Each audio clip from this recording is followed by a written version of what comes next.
La circulation entre les villages de la Basse-Côte-Nord en motoneige est très difficile, voire impossible depuis le début de l'hiver. Le couvert de neige est faible et la glace est absente des larges baies qui sont traversées par la route blanche. Ce sentier, entretenu par le ministère des Transports, constitue un lien vital pour les citoyens de ces villages isolés. Vraiment, le changement climatique nous a frappés de plein fouet. Randy Jones, qui a lui-même entretenu pendant 20 ans la route blanche, s'inquiète de l'absence de ce lien terrestre cette année. Il craint notamment que des insulaires ne puissent pas s'approvisionner en bois de chauffage pour le reste de l'hiver.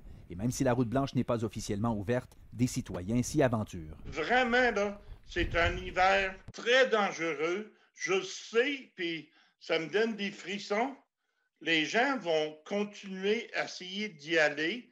Et c'est leur activité, c'est ça que les gens font l'hiver. Le motoneige, c'est plus important qu'une voiture ici. La date d'ouverture de la route blanche varie beaucoup d'une année à l'autre. Et au cours des dernières années, elle a parfois été ouverte sur toute sa longueur, 500 km pendant plus de 2 mois, parfois pas du tout. La sécurité est le principal facteur considéré par le ministère des Transports. Il nous manque encore, là, particulièrement dans les coins où la route traverse des bras de mer gelés, donc de l'eau salée.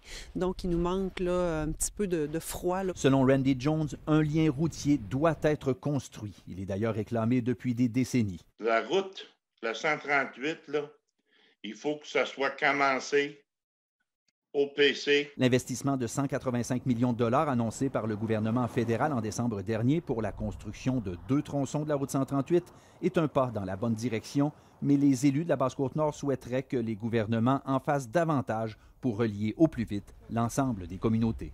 Alexandre Quentin, TVA Nouvelles, Sept-Îles.